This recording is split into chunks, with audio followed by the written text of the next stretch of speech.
For now, U.S. airstrikes on the Kateb Hezbollah centers in Iraq and Syria have had a cascading effect in West Asia. Iraq has condemned the attack inside its territory, and the Hezbollah brigade taking out mass protests against the United States. As expected, America released a video of the airstrike. The cockpit footage shows 5 separate targets being leveled by U.S. drones and F-15 fighter jets.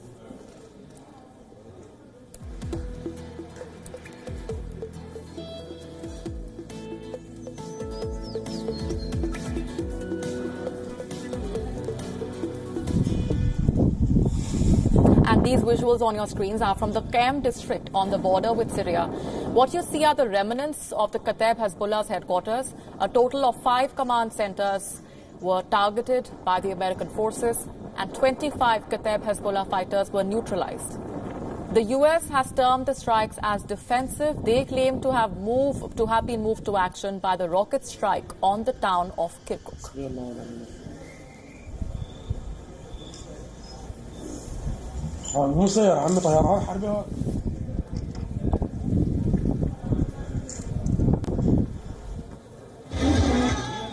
Now, pro-Iranian factions in Iraq are also up in arms, and leading the anti-American protests is a group called the Popular Mobilization Force, or the PMF.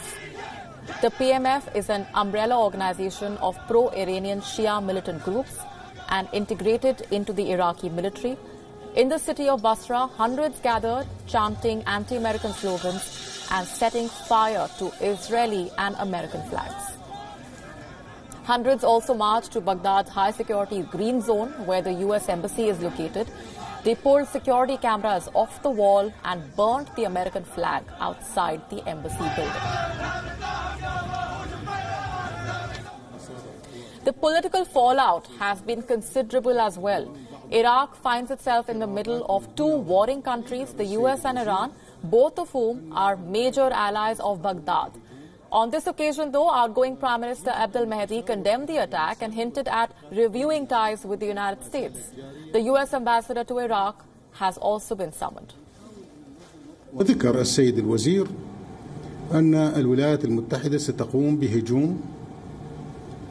بهجمات على قواعد لجهة حددها وهي كتائب حزب الله، وهذا سيحصل بعد ساعات.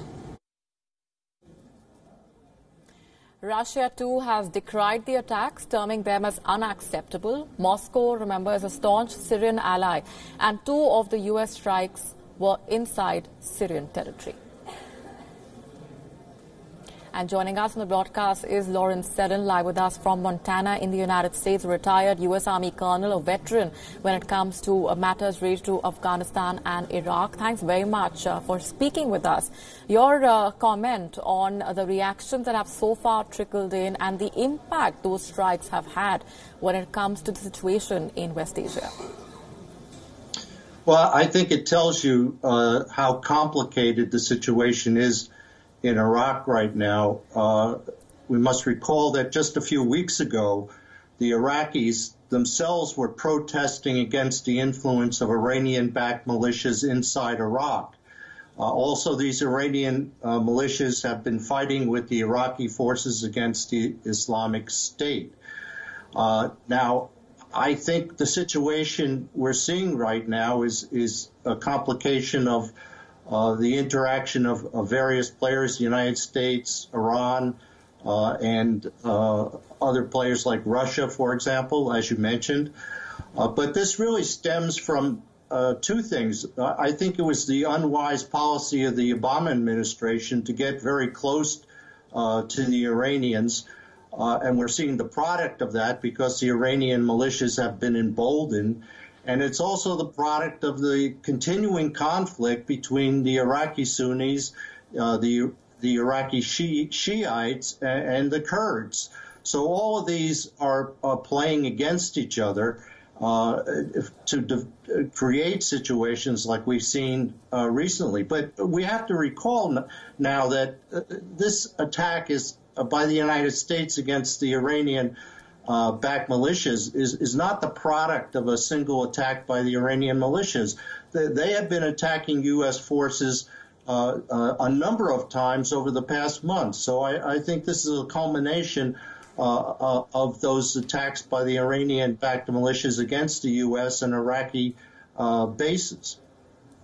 Right, and the pro-Iranian factions in Iraq, meanwhile, are also up in arms. The PMF has been spearheading those protests, and the images and the inputs that have been coming there have been suggesting that the situation is extremely tense.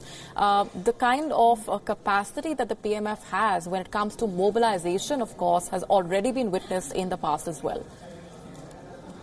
Yes, indeed. You're absolutely right. And we've seen this for years, even before the U.S. invasion of Iraq and afterwards. We've seen the ability of the Iranian-backed groups, the Shia groups, to mobilize their people in various kinds of protests, whether it's against the United States or against the Iraqi government itself. But as I said, this is really to a large degree, a continuation of the internal problems within Iraq, where you have the Shias, the Sunnis, and the Kurds often in conflict with each other and vying for power within the Iraqi government. So I think we have to consider that as part of this issue that we're dealing with at the moment. Absolutely. As you said right in the beginning, an extremely complicated situation. We, of course, keep tracking the latest coming in and all the reactions that we have been putting together. Thanks very much once again, Lawrence Sellon, for speaking with us and sharing those perspectives.